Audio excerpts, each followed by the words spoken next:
গণতান্ত্ৰিক অধিকাৰ মতে সকলোৱে ভোটদান কৰাটো এটা কৰ্তব্য আৰু ভোটদানৰ এই সাংবিধানিক কৰ্তব্যটো আমি খন্তেক আগতে পালন কৰিছোঁ। মোৰ মাতৃকে ধৰি সমগ্ৰ সমূহ পৰিয়াল আমি একেলগে আহিছোঁ। এই মুহূৰ্তত কি ক'ব? এই মুহূৰ্তত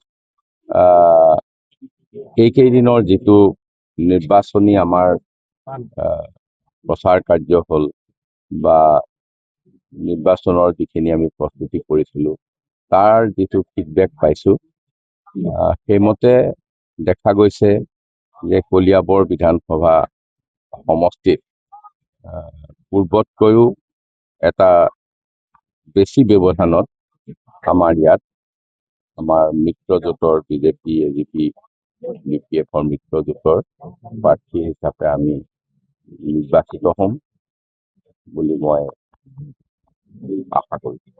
নতুন ভোটাৰ উদ্দেশ্যে কি ক'ব?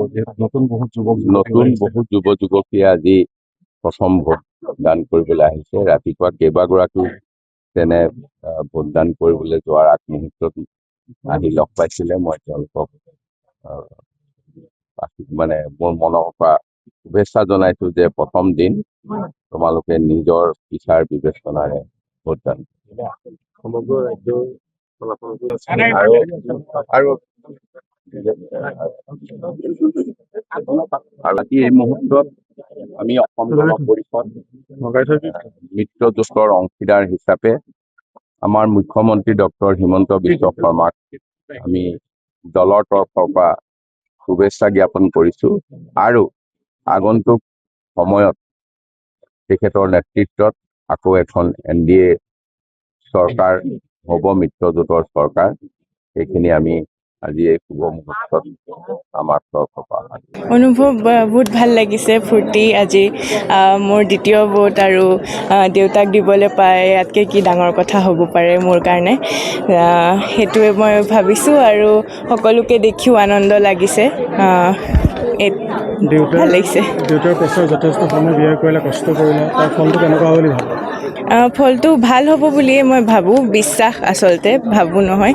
আৰু আগৰ দৰে আমাক মৰম আশীৰ্বাদ দিব বুলি মোৰ বিশ্বাস আছে। মনটো ভাল লাগিছে, সকলোকে দেখি ভাল পাইছো। আশীৰ্বাদ লোৱাৰ কাৰণে খুব ভালকে মই আশীৰ্বাদ দিছো, ভাল হ'বলৈ কাৰণে, ভাল হ'ব কাৰণ সকলোখিনি ভাল হয় যেন, এইটোৱে আৰু ভালেই। আৰু আজি সকলো একেলগে ভোটদান কৰি খুবেই সুখী হৈছো। আৰু কলিয়াবৰ ৰাইজে তেওঁক যি মৰম আশীৰ্বাদ বিশ্বাস তেওঁৰ ওপৰত আছে, সেইখিনি দেখি খুবেই সুখী হৈছো। 20 বছৰ তেওঁৰ লগত একেখিনি মৰম আশীৰ্বাদ বিশ্বাসে দেখিছো, অনাগত 5 বছৰো তেনেকেই দেখা পাম, গতিকে খুব ধন্যবাদ।